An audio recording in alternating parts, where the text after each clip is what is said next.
बिस्मिल्लाहिर्रहमानिर्रहीम। अस्सलाम वालेकुम। मैं हाफिज़ मोहम्मद काशिफ और आप देख रहे हैं मेरे चैनल टेक्निकल इन्फॉर्मेशन पोर्टल। आज की वीडियो में हम डिस्कस करेंगे कि जब आप एफबीआर में वेल्थ स्टेटमेंट बनाते हैं तो उसमें आपने एसेट्स को कौन सी वैल्यू पे रिकॉर्ड करना होता है।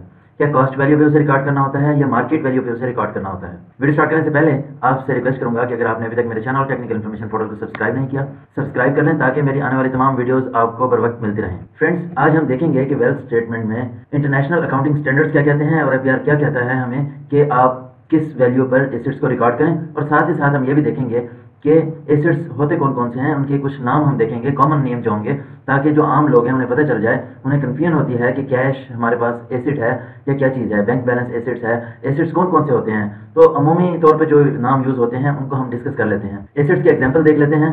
कैश, बैंक अकाउंट्स और अकाउंट रिसीवेबल, ये आपके एसेट्स होते हैं। जब भी आप कोई वेल्थ स्टेटमेंट बनाते हैं ये तो उसमें आप क्या करते हैं कि जिस डेट की आप वेल्थ स्टेटमेंट बना रहे होते हैं उसी डेट के आपने एसेट्स देखने होते हैं।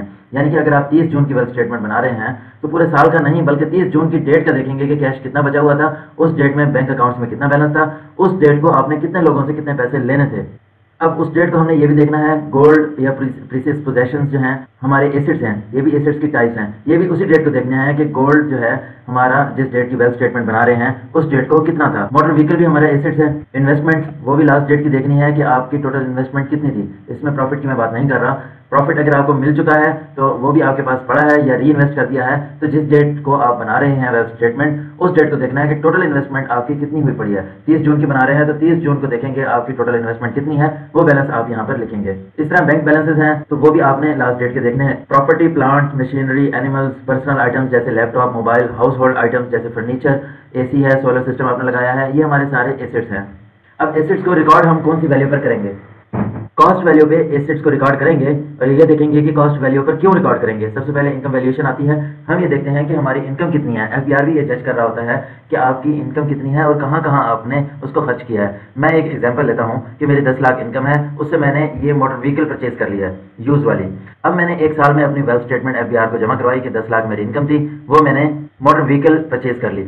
अब अगले साल आया तो मोटर व्हीकल की एकदम रेट बढ़ गए, तो अब मार्केट वैल्यू तो उसकी डिफरेंट है लेकिन कॉस्ट वैल्यू जो है वो मेरी 10 लाख है। अब मैं अगर मार्केट वैल्यू 20 लाख हो गई है तो मैं अपनी मोटर व्हीकल की वैल्यू 20 लाख लिख देता हूं, तो एफबीआर फौरन कहेगा कि आपकी इनकम तो 10 लाख थी, ये 20 लाख आपके पास कहां से आ गया, रिमेनिंग 10 लाख इसका मतलब है कि आपकी इनकम है, इसके ऊपर टैक्स दें, और इसका नोटिस आपको बना के दे देगा। तो इनकम की वैल्यूएशन यहां से करने के लिए भी एफबीआर आपसे वेल्थ स्टेटमेंट मांगता है। जब हम उसको कॉस्ट वैल्यू पर लिखेंगे तभी हमें पता चलेगा कि इनकम हमने कहां कंज्यूम की। अगर ये नहीं लिखेंगे तो फिर इनकम को जस्टिफाई हम नहीं कर सकते। एफबीआर एक्चुअली इनकम को देखना चाहता है कि क्योंकि इनकम के ऊपर टैक्सेस अप्लाई होते हैं, एसेट्स के ऊपर नहीं होते, सिवाय चंद एक के जो कि सेक्शन 7E में अब इंट्रोड्यूस करवाए हैं, जिसके ऊपर मैंने बेशुमार वीडियोस बना दी हैं, उसके ऊपर भी मैं नहीं जाता।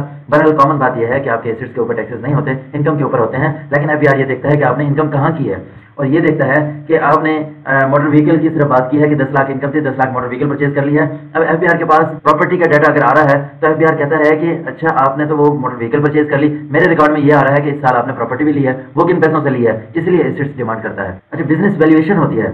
जब भी हम कॉस्ट वैल्यू पे हम डिस्कस करेंगे तो पता चलता है कि बिजनेस में ऑनर का कितना पैसा लगा हुआ है। बिजनेस वैल्यूएशन कॉस्ट वैल्यू पे हम करेंगे तो तब ही पता चलेगा। तीसरे नंबर पर इसलिए कॉस्ट वैल्यू पे एंटर करते हैं कि कॉस्ट के जो एविडेंस होते हैं वो हमारे पास मौजूद होते हैं। मार्केट वैल्यूएशन होती है, वो एरिया के हिसाब से डिफरेंट हो सकती है, मार्केट के हिसाब से डिफरेंट हो सकती है, बहुत सारी रीजंस आ जाती हैं, मार्केट वैल्यू डिफर कर सकती है। तो कॉस्ट के एविडेंस होते हैं इसलिए हम कॉस्ट पे रिकॉर्ड करते हैं और इसमें वैल्यूएशन भी बिजनेस की ठीक होती है, इनकम का भी पता चल जाता है और बिजनेस की वर्थ का पता चलता है। नेटवर्थ की बात नहीं करूंगा, वर्थ की बात करूंगा, क्योंकि नेटवर्थ तो माइनस लाइबिलिटीज भी करनी पड़ती हैं, फिर पता चलता है कि आपकी नेटवर्थ कितनी है। तो अभी हम लाइबिलिटीज की बात नहीं कर रहे हैं, सिर्फ एसेट्स की बात कर रहे हैं। तो बिजनेस की वर्थ का तभी पता चलेगा जब आप कॉस्ट वैल्यू पे उसको लिखेंगे कि आपकी कॉस्ट कितनी है, बिजनेस के ऊपर कितना आपने इन्वेस्ट कर चुके हैं, तो तभी उसकी कॉस्ट पता चलेगी, बिजनेस की वर्थ का पता चलेगा।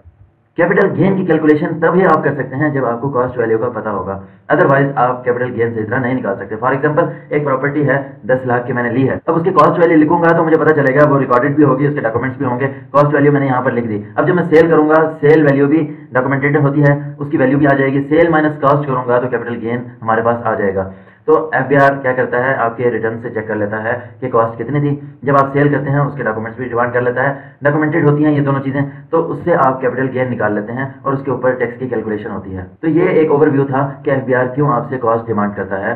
कॉस्ट वैल्यू पे हम क्यों वेल्थ में रिकॉर्ड करते हैं, इसीलिए इंटरनेशनल अकाउंटिंग स्टैंडर्ड भी बने हैं। तो इसके मुताबिक हमने अपने एसेट्स को कॉस्ट वैल्यू पे रिकॉर्ड करना है। उम्मीद करता हूँ आपको मेरी वीडियो पसंद आई होगी। अगर पसंद आई हो तो मेरे चैनल टेक्निकल इन्फॉर्मेशन पोर्टल को सब्सक्राइब जरूर कीजिएगा। इसके साथ ही हाफिज मोहम्मद काशिफ को इजाजत दीजिएगा। नेक्स्ट वीडियो तक के लिए अल्लाह हाफिज।